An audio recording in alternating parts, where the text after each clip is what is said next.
of course, I've told you already that my favorite character of The Chosen Season 1 is Eden, and that is just the truth. Eden is an amazing character. Lara Silva does an amazing job with this character, especially in Season 1.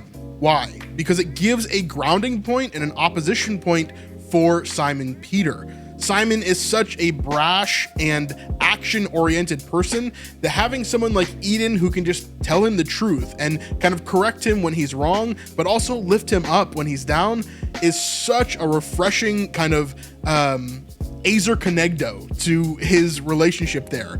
And the Azer Conegdo is the understanding of what a wife is supposed to be. She's supposed to be an opposing force to her husband, not in a bad way, but someone that levels him out, someone that helps him to get to where he needs to be.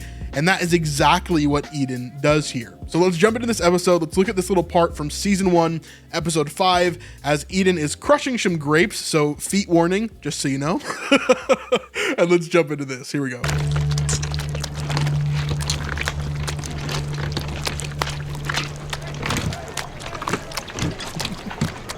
I love that this is the only time that we ever see Eden making her own wine. But of course, it would have been a pretty common practice during the day, as there was wine presses kind of everywhere. And this is exactly how they would have done it. There would have been a big basin on top here. Then you would have something that you're holding on to, and you would squish the grapes with your feet. This was a definite, normal thing that would happen all the time. In Nazareth today, actually, they've found several of these wine presses in the hometown of Jesus, and a place where Jesus possibly could have been or passed by when he lived there from the first century. And so we've actually seen a lot of these around all of Israel. Pretty much any old town that you go to will have an olive press and a wine press, because these two things were so crucial to the existence of the early people, especially the early ancient Jews there. But here we're seeing Eden as she's crushing the grapes, and then you'll see off to the side as the liquid kind of pours out to the side and it's collected in a basin.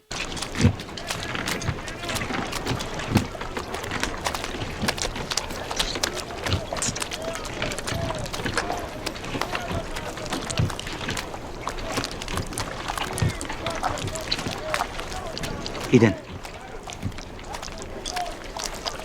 we need to talk. So if you remember where they left off last time, Simon and Eden had a massive fight. Remember that Simon had just revealed to her everything that was going on with the Romans. He said that he doesn't want to take care of her mother. There's a lot of things that he was really struggling with. So much so that she kicked him out of the house and said, okay, you're going to need to go fix this. Go find out, go figure out what you need to do, right? And she was really pushing him to surrender to God. And so here we're finally getting a moment where they reconcile and they reconnect. They come back together after that big fight. And in between then, obviously, the thing that happened was Jesus, using Mary Magdalene's line there. And so we see as Simon Peter comes back, and now he is a follower of Jesus, and he is about to announce it to Eden, even though she may have already heard some of the little rumors here. So I hear. What have you heard? Nothing that makes sense.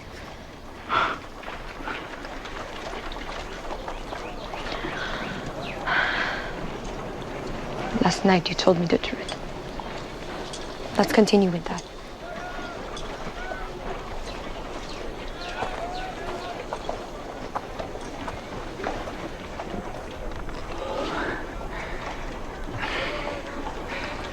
So, I worked for hours last night, and I couldn't even catch one fish the entire night.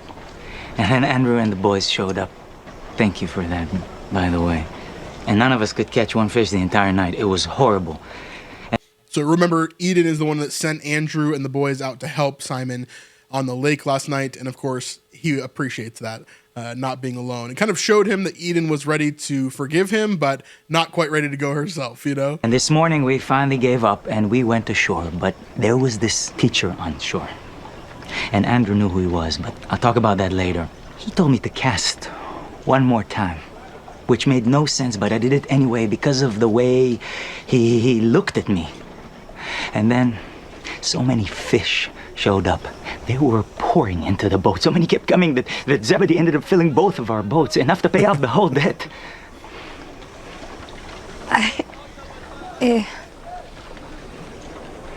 What? I know.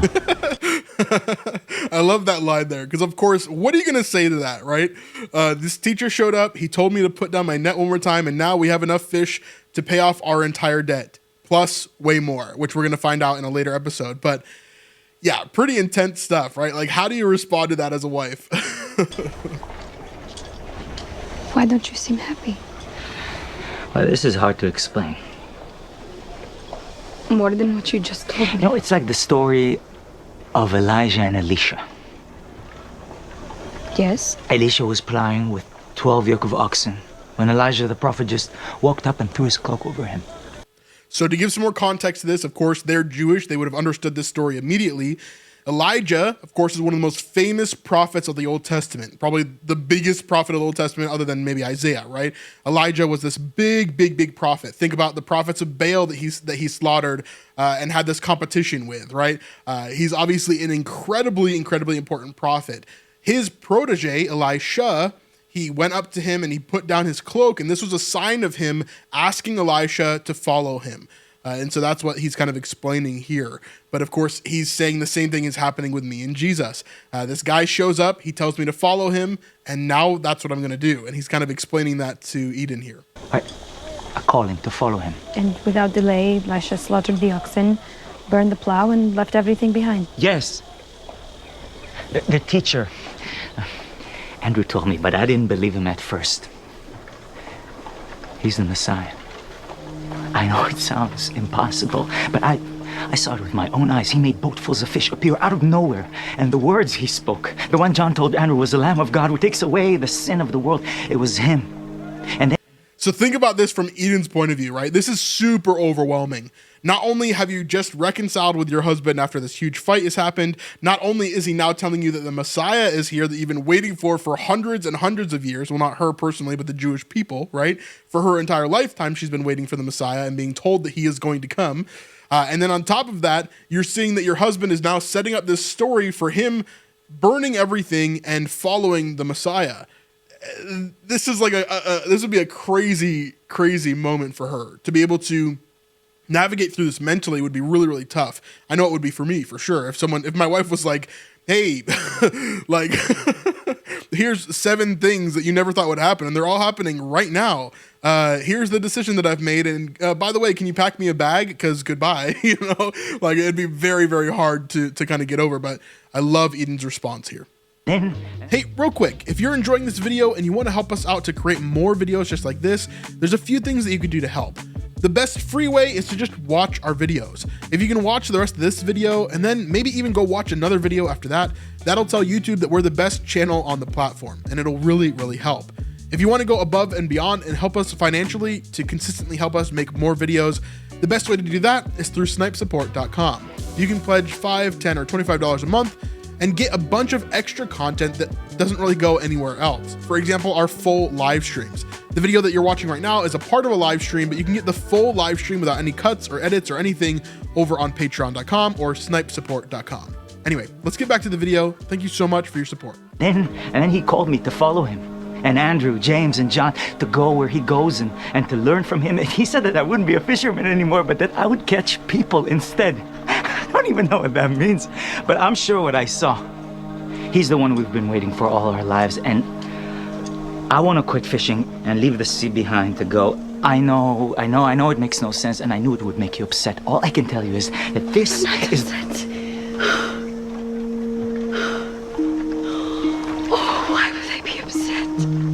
Yeah, this reminds me honestly so much of my wife. Vanessa, this is the exact response that she would have, because if she sees me running towards Jesus, right, this is exactly how she would respond to this. It's like, let's go. In fact, she'd be like, okay, let's pack both our bags. Let's get out of here, you know? That's the kind of person that she is. So I love Eden's response here. So good. Come here. Come here.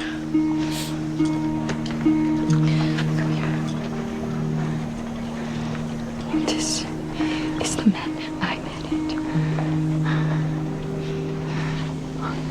And you believe me? You couldn't make this up.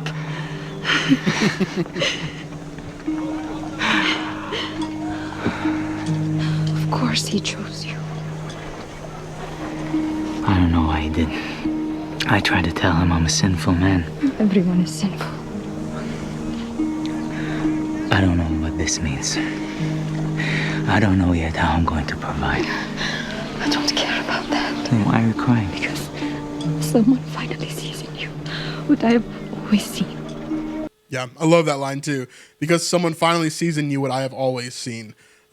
So good. And not only that, but also Simon sees in himself what other people see, right?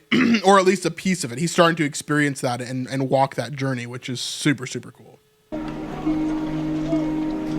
more than a fisherman.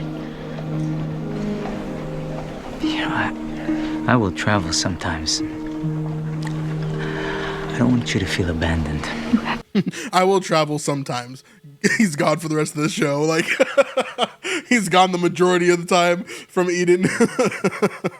There's a lot of times when you're going to travel, my friend. To go with him. How could I feel abandoned? I feel saved. Eden, it's not going to be easy. When have we ever had anything easy? That's such a Jewish line, a Jewish woman line there too. Whenever I ever had anything easy, I love that line there. It's not our people's way. Very true. Very true. So, are you going to help me? I actually could So watch let's you move do on. that all day. Wash your feet.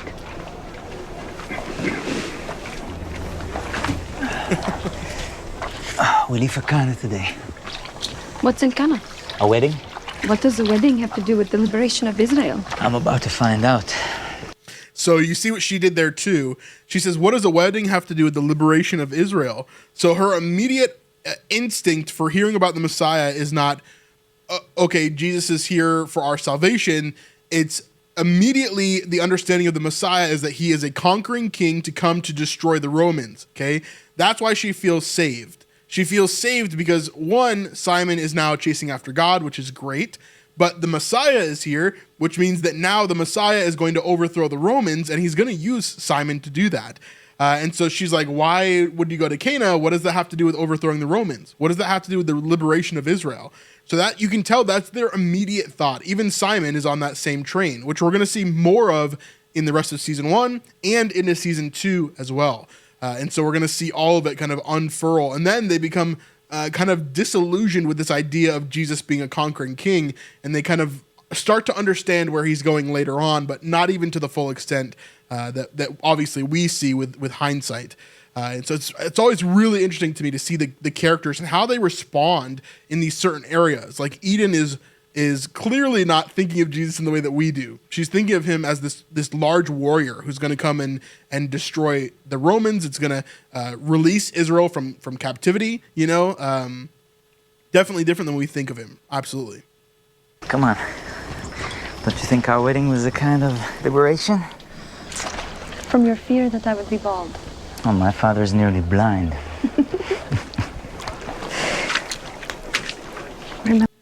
Simon said his father is there as well. So I wonder if his father is still alive somewhere and he's just never been in the show. Instead of his father was nearly blind. I don't remember if we've heard about their parents previously, if they're still alive or not. We just know that he's Simon, son of Jonah. That's all we really know. Remember how cold it was? No. Remember Andrew's toast?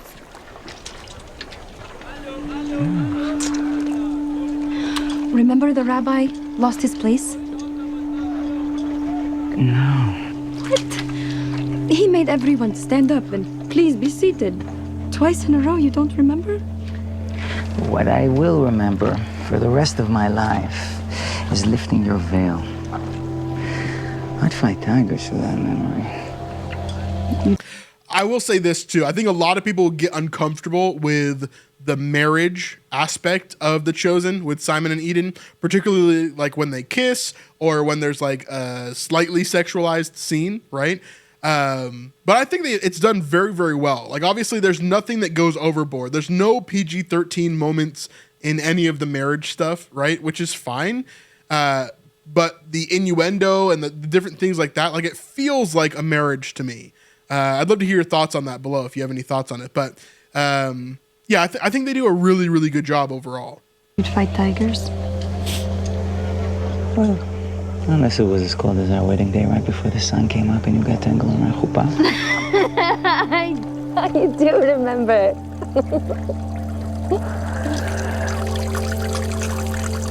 So here is foreshadowing as well, of course, talking about the wine later on in this episode, which we'll talk about in another video. But the wine here, of course, being a foreshadowing. I think this is also foreshadowing. As always, wine is a foreshadowing to communion. And then communion, obviously, is a remembrance of Jesus' blood. And so all of that is tied together in this one little shot here, which I love. So really, really cool stuff there. I love that scene with Simon and Eden. Of course, we're going to see more of them throughout the rest of the season. And then it kind of gets less and less. There are certain moments that are very important with Simon and Eden, but season 1 is kind of the epitome of their relationship kind of moments in many ways. So love this season. Love their scenes in this season. Yeah, amazing stuff. Anyway, we'll see you guys on the next one.